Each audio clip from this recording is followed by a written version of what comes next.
Yo soy el hermano Fernando y recordemos que un buen cristiano siempre sirve a la palabra con amor, generosidad y sacrificio. Con Cristo misionero, predicamos el Evangelio. Bueno, pues en esta ocasión estamos meditando lo que es el Evangelio de San Lucas, capítulo 15, versículo del 1 al 3 y del 11 al 32.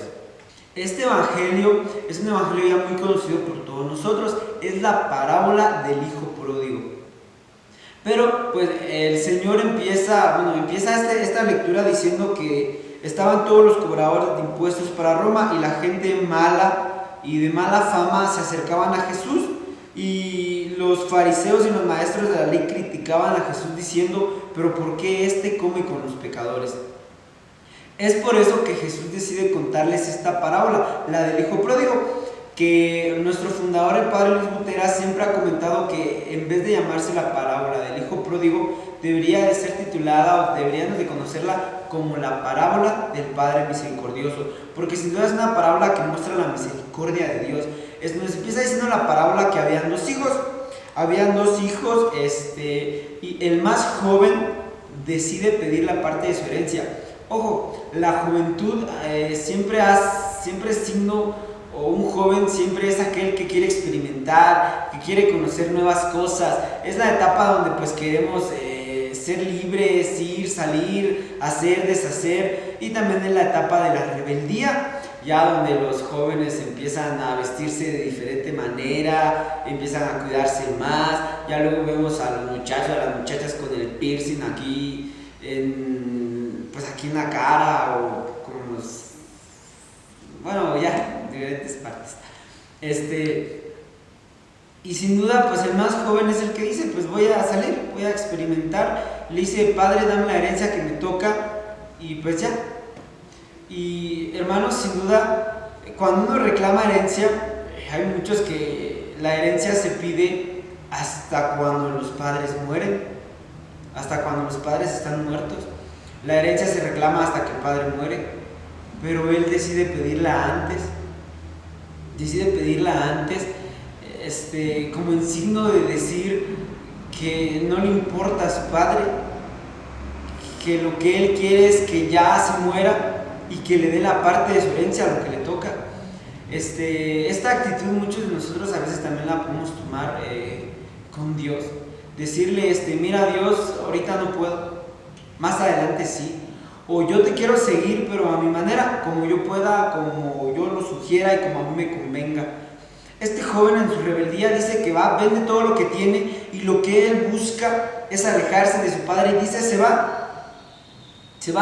Él busca alejarse de su padre derrochando su dinero. Aquí nos dice al principio de la lectura que él lo derrocha a tal grado que dice que hubo una gran escasez, a él se le acabó el dinero, y llega a tal grado de que tiene tanta hambre que llega a pedir la comida, llega a pedir trabajo, y le dan trabajo criando cerdos. Ahora miremos, hermanos, cuando el hombre está en pecado y se aleja de Dios, vive una vida tan ilógica y una vida tan tonta. Recordemos más en este tiempo de Cuaresma. Los viernes nosotros no podemos comer carne.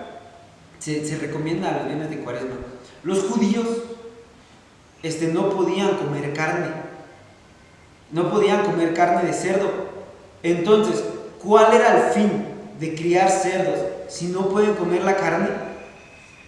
Este joven, hundido en el pecado, llega incluso hasta trabajar para una tarea inútil. ¿Qué chiste tiene cuidar cerdos si no me los puedo comer? Para los judíos era pecado y estaba prohibido comer carne de cerdo. Entonces, ¿para qué los criaban? Hermanos, así de sin sentido es nuestra vida cuando nos alejamos de Dios. Cuando nosotros nos alejamos de Dios, nuestra vida pierde el sentido. Y dice que él tenía tanta hambre que hasta deseaba comer la comida de los cerdos. Si ustedes tienen animalitos, ya saben que comen los cerdos, puro desperdicio. ¿A ustedes les gustaría comérselo? Pues entonces, a tal grado nos llega el pecado a hundir, a ensuciar. Y en este tiempo de Cuaresma es muy importante que nosotros recordemos y meditemos en qué estoy metido o cómo es mi actitud. nos damos cuenta que esta actitud del hijo dice que se pone primero a meditar. Primero medita. Dice, se pone a pensar, ¿cuántos trabajadores en la casa de mi padre tienen comida de sobra, mientras yo aquí muero de hambre? Es el capítulo 17. Primero nos tenemos que poner a pensar, a meditar, ¿quién soy? ¿Qué hago? ¿En dónde estoy metido? Este muchacho se da cuenta hasta el momento que medita y dice, en mi casa con mi padre hay comida de sobra y yo aquí mendigando. Hermanos, primer punto del Evangelio nos invita a meditar. Medita cómo está tu familia, cómo está nuestra vida, cómo está nuestra sociedad. Hay que tomarnos un momento para sentarnos y meditar. Las cosas están bien, estamos haciendo bien las cosas. El arrepentimiento no llega a nuestra vida si primero no meditamos. Dice que después este joven va y dice, llegaré con mi padre y le diré, mira, padre mío, he pecado contra ti, no merezco llamarme tu hijo, trátame como a uno más de tus criados. Segundo paso, el joven ya empieza a meditar, ¿qué puedo hacer para cambiar? ¿Qué puedo hacer para mejorar? ¿Qué puedo hacer para cambiar mi vida? Tal vez en mi vida hay muchos pecados que sin duda están atacando a la humanidad. Pecados que pareciera que están lejos, pero viven en nuestra propia casa. La corrupción, la pornografía, el adulterio. ¿Cuántas familias no se destruyen por engaño? La drogadicción, incluso el mal uso de la tecnología, son cosas que van dañando nuestra familia y nuestra vida. Y entonces este joven medita y dice, pues voy a ir. Segundo paso al que nos invita el Evangelio es a emprender y decir, está bien.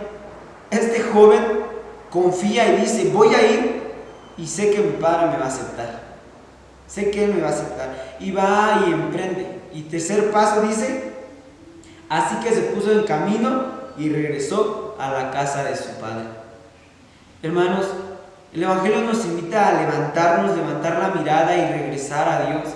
El Señor te invita a regresar a ese primer amor. El Señor te invita a regresar a aquella casa, a aquel lugar en el que solo el hombre es feliz.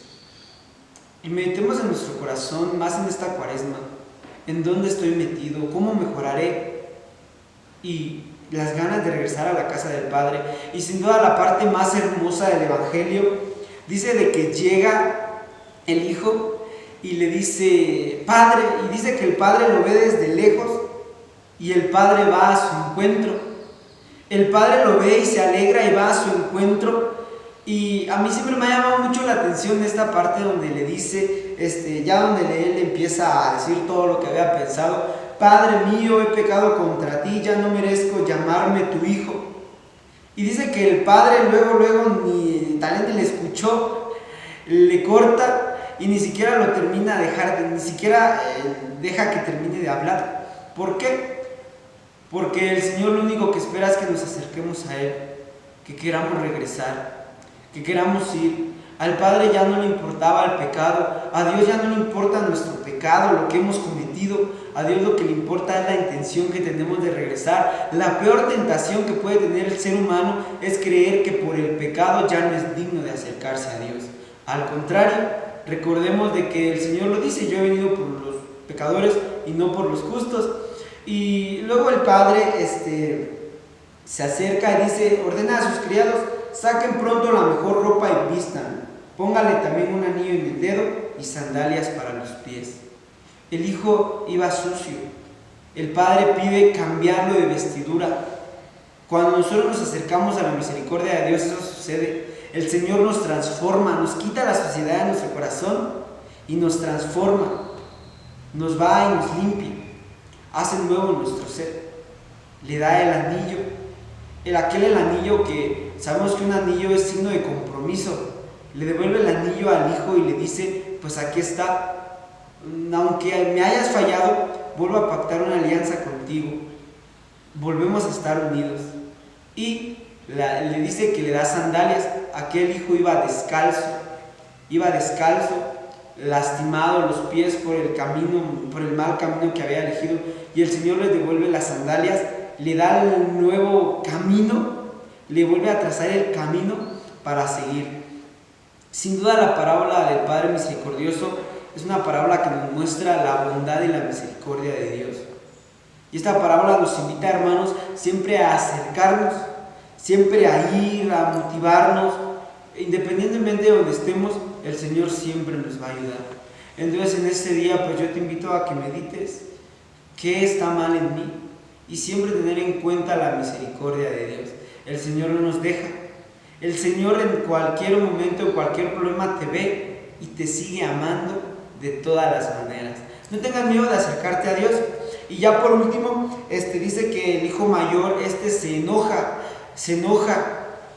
Hermanos, a veces la actitud de nosotros ante el pecado de nuestros hermanos es de enojo, es de coraje, pero tiene que ser de ayuda, de motivación. Tú y yo estamos llamados a apoyar y a rescatar, ayudar a Dios a rescatar a aquellas personas que viven en pecado. Nunca lo olvides, que el pecado de tu hermano no te traiga enojo, y si te trae enojo, ese enojo te impulse para luego ayudarlo a salir. San Pablo dice: enójense, pero no pequen. Entonces, hermanos, recordemos que la misericordia de Dios es muy grande, nunca dudemos de ello. Y en esta cuaresma, y ya preparándonos a la Semana Santa, que al igual que este hijo pecador, nosotros levantemos la mirada y digamos: Señor, he pecado contra ti. Y vamos a ver cómo el Señor transformará nuestra casa, cómo transformará nuestra vida, nuestra sociedad y nuestro corazón. Pues espero que te haya dado esta reflexión, que Dios te bendiga y pues que todos pasen un muy buen día. Con Cristo